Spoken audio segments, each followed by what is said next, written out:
In this video, we will be using Microsoft Project to create a simple Gantt chart. So I think for this video what we'll do is a simple shed. So in Microsoft Project, I'm going to start with my tasks. And I think before I do anything, I'm going to come down here to the bottom and I'm going to put all new tasks are going to be auto-scheduled. Now I can manually schedule everything so that I can put my start and stop dates in manually, but I think for this exercise I'm going to select auto scheduled. Alright, so let's start with our tasks. The first one I'm going to do is level the site. So get the site ready for building our shed. Now I could go through and I could do my durations and my predecessors, but I think what I'll do in this video is we'll do our tasks first, then we'll come back and do durations, and then we'll do our predecessors. So the second one, let's put in floor system. And then for task 3, we'll do walls. And then trim. We'll put on a roof. Do some painting. Let's put shingles on there. And then hardware. And let's put in one called finished. Okay, so as we put these in, Microsoft Project automatically sets our duration to 1 day question mark. That question mark means that we have not assigned a duration. Microsoft Project is basically saying that it's a filler, it's a placeholder, but we need to be the ones to drive that duration and to actually put a number in there. So to do that, I can type in a number.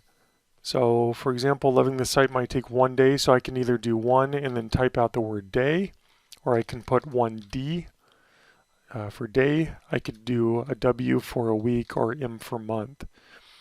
So I'm going to put in there that's going to be 1 day. Let's say the floor system takes 2 days, and again I'm just making these up for this exercise. As I do that, you notice that these question marks disappear. That's what I want. So walls, let's say 5 days, maybe it takes me a little bit longer. Trim, 2 days. Roof, 4 days. Let's say we can paint in 1 day. Maybe the shingles will take us 2 days. And then the hardware we'll say is a day, things like hinges and the lock and such. And then finally finished. One of the things I like to do in all of my Gantt charts is to have basically a milestone. And the way we do this is by setting that duration to 0. So when I set that as 0 days, it creates a milestone. Okay, so we have all of our durations, our tasks names. You notice the start and finish dates, which I'm not too worried about for this video, have automatically been set based on the task mode being automatically scheduled. I can change that if I want to, but again I've set that down here that all the tasks are auto-scheduled.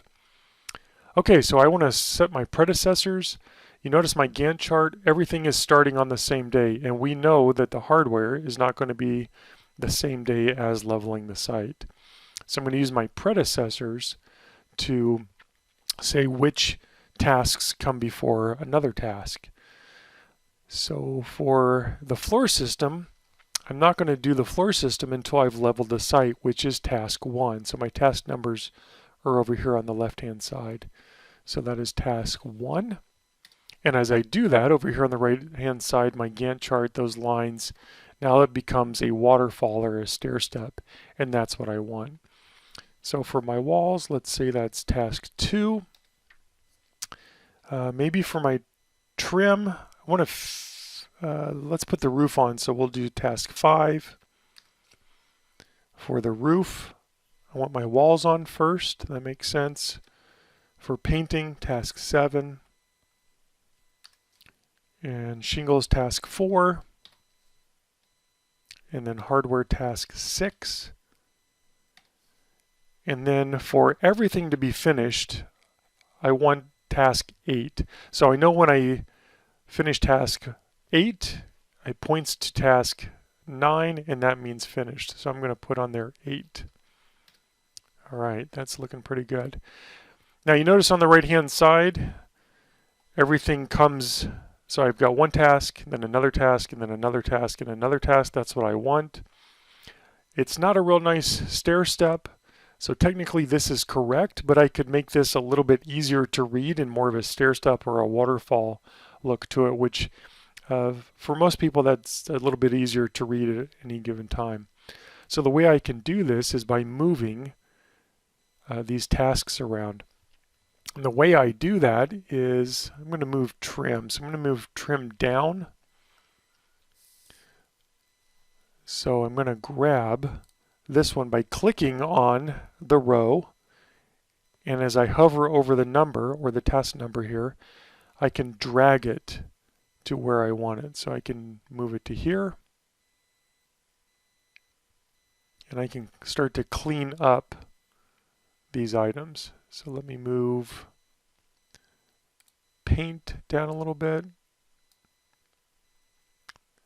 That's a lot better. So if you notice now, we have a stair step approach, and our tasks, or excuse me, duration 0 is our finished milestone, and it says when I'll be completed. So one thing it does not tell me is the amount of overall time that it's going to take for this project. I can address this two different ways. The easiest way is to click on the Gantt chart format and then come over here and select Project Summary Task. And when I do that, it adds up all of these days, and it also puts a line over here. So for this project, it's going to take 18 days, and I can rename this Garden Shed, and that'll take 18 days.